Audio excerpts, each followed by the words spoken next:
Quisiera así rapidito poner entonces la base como fundamento, por qué es que estamos nosotros haciendo lo que hacemos. Y entonces, como ya dije, siempre acostumbro antes de la intercesión que hacemos los miércoles, ahora cada 15 días, doy un pensamiento que nos ayude a tener la explicación, ¿verdad?, de lo que hacemos. Entonces he titulado el tema de hoy los tipos de oración.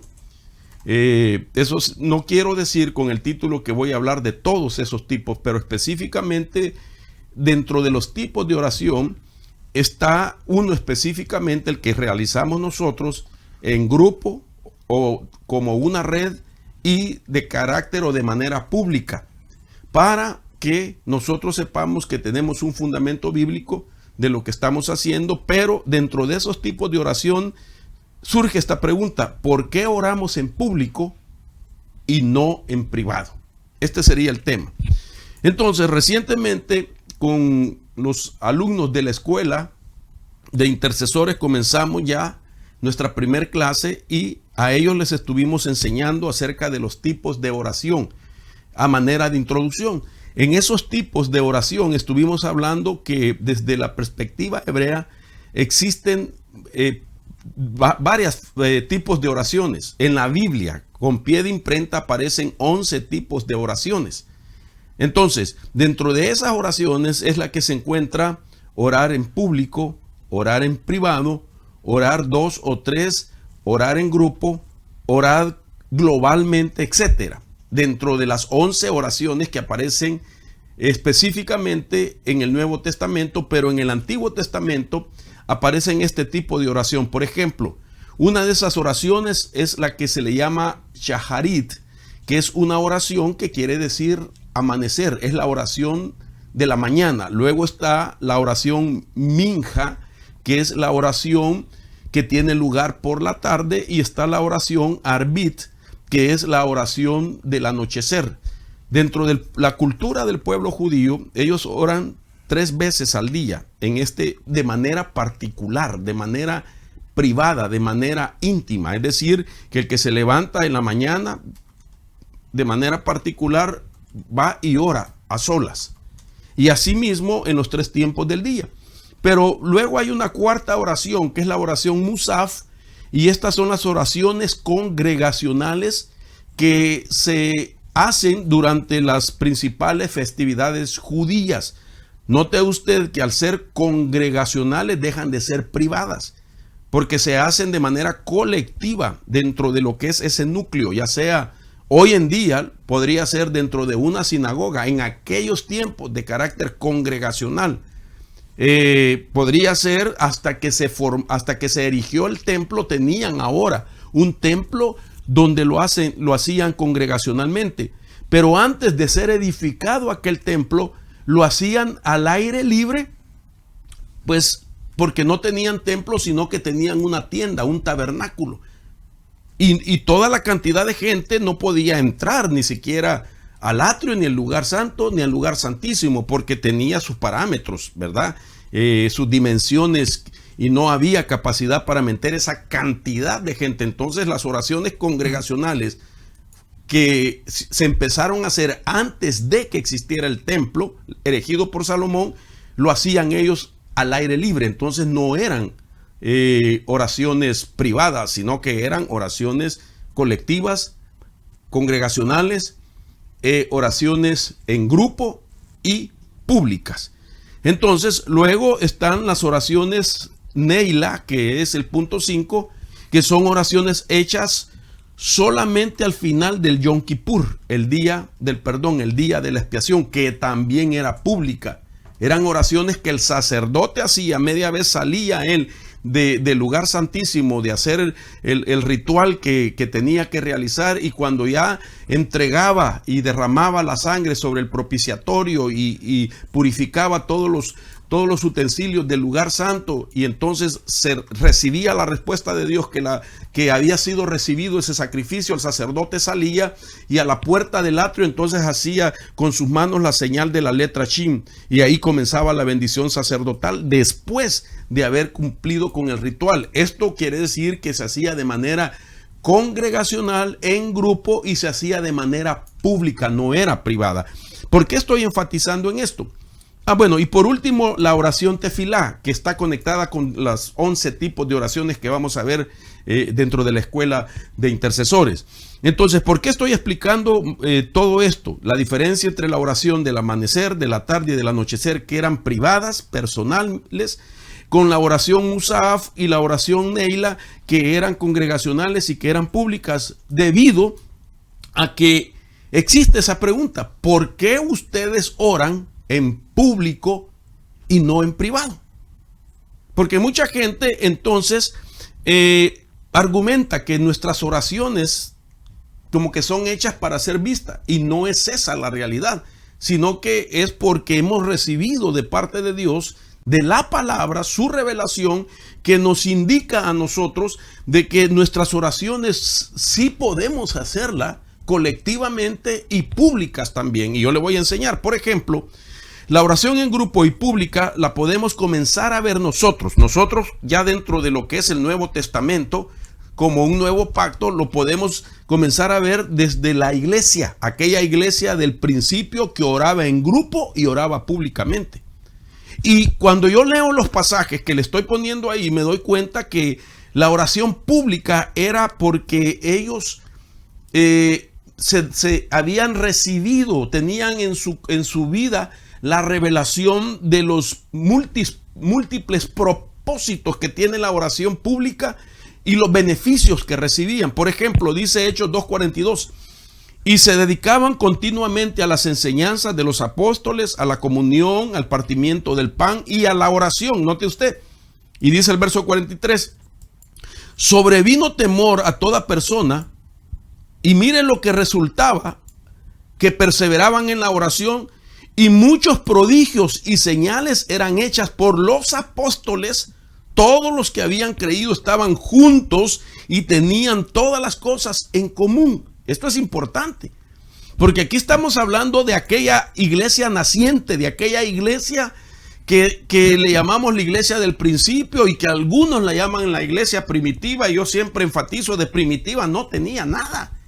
Tenía la manifestación de poder de Dios, tenía las respuestas a sus oraciones, tenían señales, tenían prodigios, dice el libro de los Hechos, capítulo 2, verso 42.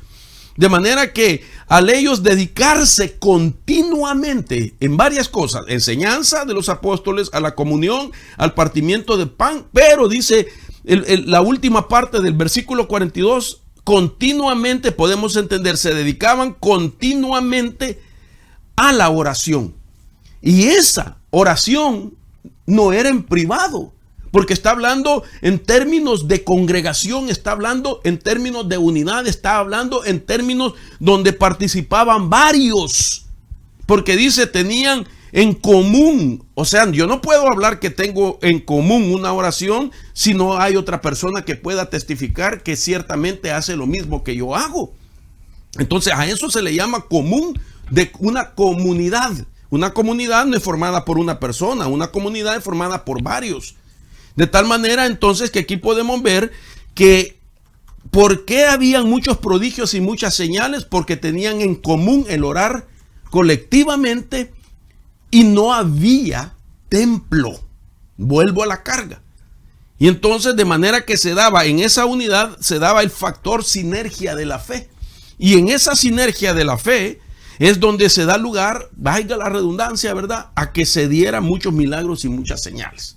Ahora, si seguimos, vamos a ver más adelante que esta es la base que nosotros tenemos de la oración colectiva o la intercesión en grupo y públicamente. Ahora, el argumento que algunos ponen para decir que no debe de ser pública es la interpretación que hacen a un tipo de oración como que aquella es solamente la única forma. Y ya le dije que existen solo en el Nuevo Testamento 11 formas. Y en el Antiguo Testamento por lo menos le hablé de 5 formas de oración. 3 de ellas privadas y 2 de ellas más colectivas, en grupo y públicas. Entonces el argumento que utilizan los que no están de acuerdo que lo hagamos públicamente es este pasaje. Por ejemplo, Algunos piensan que la oración solo debe de hacerse en privado. ¿Cuál es la base que ellos tienen? Esta, pero esta base tiene una explicación también. Mateo capítulo 6, verso 5 dice: y cuando oréis, no seas como los hipócritas, porque a ellos les gusta ponerse en pie y orar en las sinagogas, en las esquinas de las calles, para ser vistos por los hombres. En verdad os digo que ya han recibido su recompensa. Pero tú, cuando ores, entra en tu aposento, y cuando hayas cerrado la puerta, ora a tu Padre que está en secreto, y tu Padre que ve en lo secreto te recompensará. Y al orar no uséis repeticiones sin sentidos como los gentiles, porque ellos se imaginan que serán oídos por su palabrería. Por tanto, no os hagáis semejantes a ellos, porque vuestro Padre sabe lo que necesitáis antes de que vosotros lo pidáis. Vamos a leer el verso 9. Luego dice: vosotros pues orad de esta manera: Padre nuestro que estás en los cielos, santificado sea tu nombre. Ok. Si nosotros notamos entonces que el contexto que estamos utilizando es de que la razón de esta forma de oración privada, el Señor la instituye para marcar la diferencia entre los creyentes de fe, los que habían entrado a una nueva economía, a una nueva dispensación, a un nuevo pacto, y que ahora ellos tenían que marcar la diferencia entre aquellos que oraban públicamente, como los fariseos, a los cuales el Señor les dijo: son hipócritas.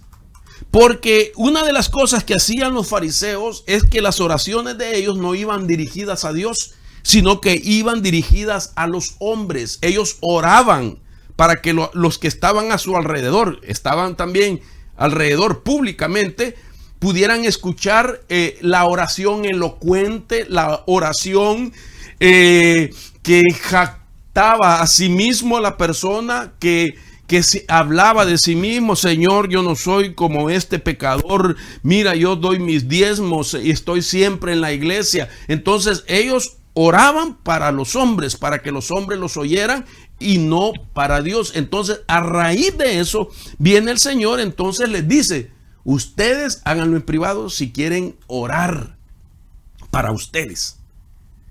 Entonces, esto es importante porque estamos marcando que este pasaje se hizo para desenmascarar a los hipócritas, a los fariseos. Entonces, viene el Señor e instituye a raíz de eso una oración en privado. ¿Qué quiero decir con eso? Que la oración en privado es también necesaria. Que cuando nosotros oramos públicamente en una red de intercesores, la oración pública que hagamos no puede sustituir a la oración en privado. Es decir, un intercesor que ora en grupo, que ora, hermano, colectivamente, debe de tener sus momentos devocionales y orar en privado. Eso sí es necesario. Entonces, pasemos a la oración que el Señor les dijo: oración en privado. Y con esto quiero decir que la experiencia de orar en privado no se puede sustituir. Mateo 26:36 dice: entonces Jesús llegó con ellos a un lugar que se llamaba Getsemaní y dijo a sus discípulos: sentados aquí mientras yo voy allá y oro. Se separó de ellos, buscó un lugar y comenzó a orar en privado.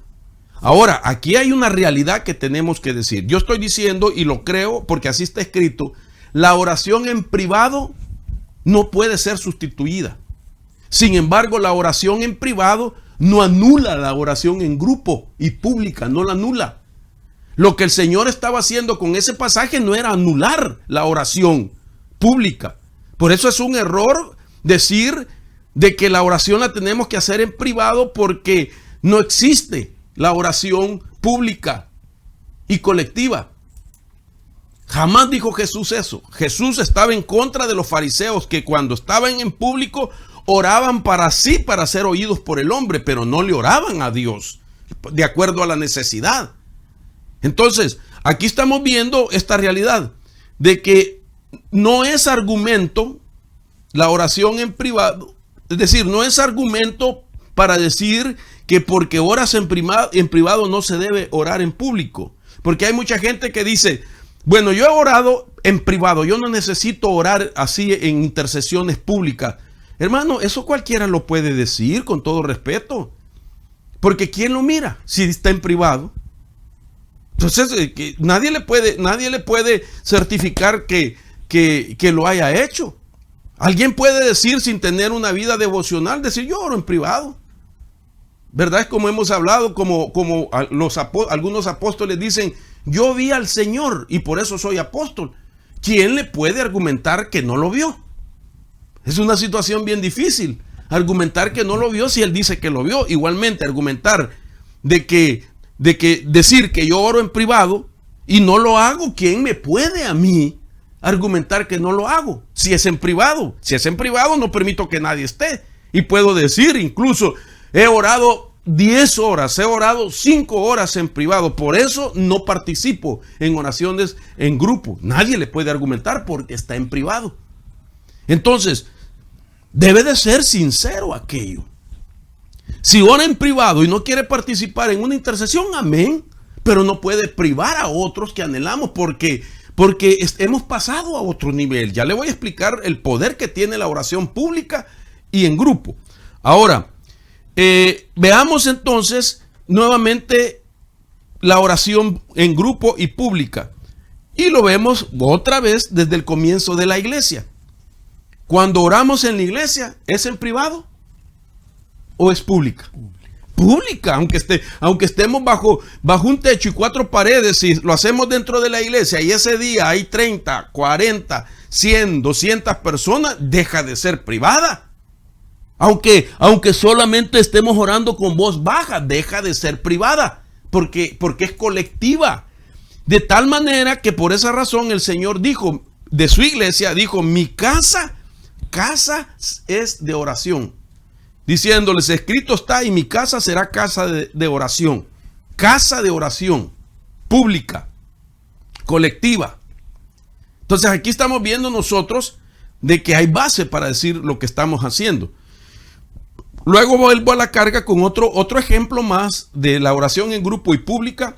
Es este otro pasaje de Hechos 1:3. La oración en el aposento alto era pública. ¿Sabe por qué? Porque por eso se llamaba aposento alto. El aposento alto era la terraza de una casa o era la terraza de una casa de gran tamaño que se utilizaba para reuniones de grupo. Por eso es aposento alto. Cuando usted busca la palabra aposento alto, todas las casas en aquel tiempo tenían, hermano, un techo pues grande, no tenía formas, no era de ángulo, no era pues de círculo, nada. Era una terraza cuadrada, una terraza larga, ancha. A eso se le llama aposento alto. Habían aposento alto de casas, donde aquel, decía la Biblia, ve a tu aposento, está hablando, sube las gradas de la casa, de los cuartos que tienes dentro, súbelas y sube a tu terraza y ahí ora en privado. Pero ahora estamos hablando de Hechos 1:13. Entonces, cuando la Biblia dice en Hechos 1:13, por ejemplo, cuando hubieron entrado en la ciudad, subieron al aposento alto donde estaban hospedados Pedro, Juan, Jacob, Andrés, Felipe y Tomás, Bartolomé, Mateo, Jacob, hijo de Alfeo, Simeón el celote y Judas, hijo de Jacobo. Imagínense cuántos estaban hospedados abajo en la parte de las habitaciones de la casa. Y entonces eran muchos, este era un lugar grande. Y entonces dice, vuelvo a repetir, verso 13, cuando hubieron entrado en la ciudad, subieron al aposento alto, llegaron a la casa donde estaban todos y solo saludaron y dijeron es la hora de oración y se subieron a la terraza de ese edificio, digámoslo así, de esa construcción, de esa casa grande que podía hospedar esta cantidad de hombres de Dios. Y entonces dice que hubieron entrado en la ciudad, subieron al aposento alto, ya lo leí, verso 14, todos estos enfatiza. estaban unánimes, entregados de continuo a la oración, junto con las mujeres y con María, madre de Jesús, y con los hermanos de él. Mire la cantidad de gente que había. Y estaban en el aposento. Allá dice, tú ve a tu aposento, pero ese es privado. Él solito, en tu propia casa. Deja a tu mujer abajo, a tus hijos, y ve tú solito, sube las gradas. Porque habían unas gradas desde las habitaciones que subía a la terraza, allá en la terraza. Ve a orar. A eso se le llama aposento alto, a las terrazas de las casas. Ahora estos subieron al aposento alto y comenzaron a orar arriba en el aposento alto, de tal manera que cuando vamos al capítulo 2 del libro de los Hechos, verso 2, dice, de repente vino del cielo un ruido como el de una ráfaga de viento impetuoso que llenó toda la casa donde estaban sentados. Imagínense que llegó desde abajo de la casa y se les aparecieron lenguas como de fuego que repartiéndose se posaron sobre cada uno de ellos. Todos fueron llenos del Espíritu Santo y comenzaron a hablar en otras lenguas según el Espíritu les daba habilidad para expresarla. Y habían judíos que moraban en Jerusalén, hombres piadosos, procedentes de todas las naciones bajo del cielo. Y al ocurrir este estruendo, la multitud se juntó y estaban desconcertados porque cada uno los oía hablar en su propia lengua. Imagínense, subieron todos estos que nombré, con sus mujeres, con María, la madre de Jesús, y con los otros hermanos de Jesús, al aposento alto, a la terraza, y comenzaron a orar, a orar, a orar, a orar. Hermano, sus voces se oían alrededor, y ahí les cae el Espíritu Santo, de tal manera que la gente los oyó orar públicamente. Y llegaron y quedaron asombrados porque el Señor los bautiza, les llena del Espíritu Santo y comienzan a hablar en las lenguas de ellos. Que ellos dijeron, ¿no son estos galileos? Imagínense, sigamos leyendo. Y al verso 6, y al ocurrir este estruendo, la multitud se juntó y estaban desconcertados porque cada uno los oían hablar en su propia lengua. Y estaban asombrados y se maravillaban diciendo, mirad, ¿no son galileos todos estos que están hablando? ¿Cómo es que cada uno de nosotros los oímos hablar en nuestra lengua en la que hemos nacido? Entonces era pública. Amén. Oyeron lo que estaban orando. Y las multitudes vinieron a oírlos, lo que estaba dándose en el aposento alto, en la terraza. No era privada, señoras y señores. Entonces, hacer lo que hacemos es bíblico. Lo que sucede que cuando uno dice solo háganlo en privado, no se ha puesto a examinar los 11 tipos de oraciones que solo en el Nuevo Testamento aparecen. Y entre ellas hay privada, hay de 2 o 3, hay en grupo y hay hasta de naciones enteras orando. Y esta multitud que estamos viendo, voy rápido. Ahora, ¿qué es lo que sucede cuando nosotros oramos en grupo? ¿Por qué oramos en grupo y en público? Porque cuando un creyente mantiene su oración constante y colectiva, se forma lo que se llama sinergia de la oración. Y en la sinergia de la oración, a raíz de lo colectivo, está uno en grupo, reconociendo la existencia del Dios verdadero, que depende de Él. El grupo depende de Dios y el que lo hace, esta es la promesa que Dios da a sus oraciones. Y se humilla mi pueblo sobre el cual es invocado mi nombre y oran, buscan mi rostro y se vuelven de sus malos caminos. Entonces yo oiré desde los cielos, perdonaré su pecado, sanaré su tierra. Y ahora mis ojos están abiertos y mis oídos atentos a la oración que se haga en este lugar. Ahí es si se humilla mi pueblo colectivo, todo el pueblo. Entonces, esta oración tiene un resultado, porque es la sinergia de la oración convenida y en público. Rapidito, voy a terminar en un momentito y comenzamos a orar. ¿Qué es sinergia? Empecemos. Sinergia procede de un vocablo griego que significa cooperación. Desde el punto de vista de la oración, yo oro por unos minutos, se lo paso al hermano Giovanni, se lo paso al hermano Johnny, se lo paso a alguno de los hermanos que están en el chat de la escuela de intercesores y así sucesivamente cooperamos todos en la intercesión.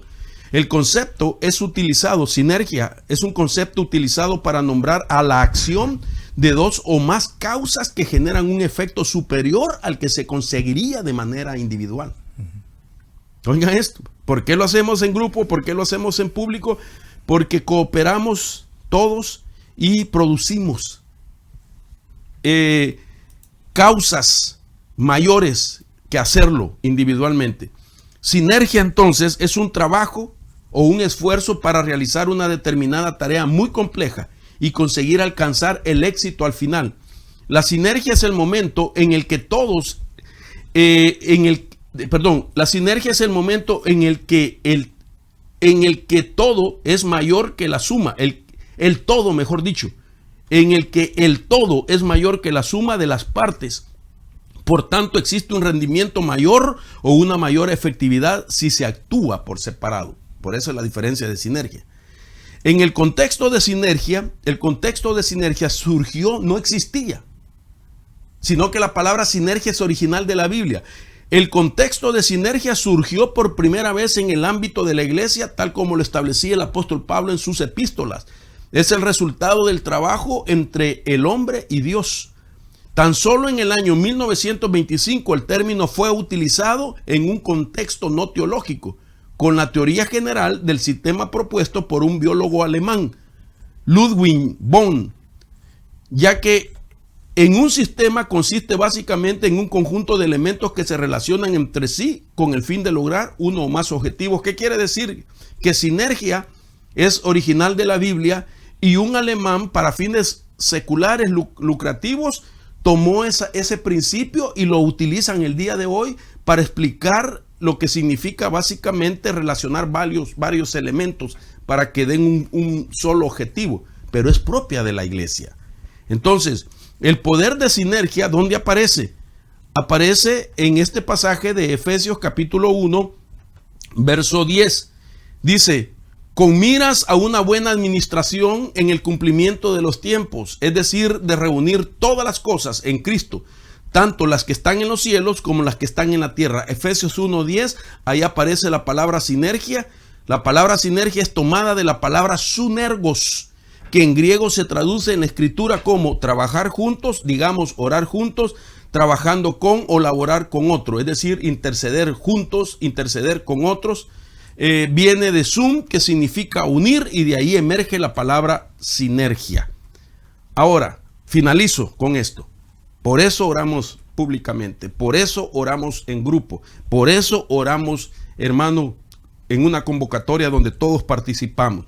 De tal manera que el principio y estrategia de una red de intercesores es, o de participar en grupo o red de intercesores, es incrementar nuestra autoridad. Bendito Dios. ¿Por qué? Porque esto lo podemos ver en el factor de la multiplicación. Por ejemplo, el factor que voy a utilizar es 10. El poder de 1 vence a 1000. El poder de 2 vencen a 10,000. El poder de 3 vence a 100,000. El poder de 4 vence a 1,000,000. El poder de 5 vence a 10 millones. El poder de 6 vence a 100 millones. El poder de 7 vence a 1,000,000,000. Esa es sinergia, esa es oración en grupo, y eso es público, porque estamos viendo factores de vencimiento sobre un número específico y en la proporción que nos vamos uniendo en esta visión, en este llamado que Dios nos ha hecho en la intercesión. Entonces vamos a ver la respuesta del Todopoderoso. Amén, mis hermanos. Entonces, basado en esto, he explicado algunos principios para poder entrar entonces a nuestra oración. Padre, en el nombre poderoso de Jesús, Señor, hoy juntamente con mis hermanos,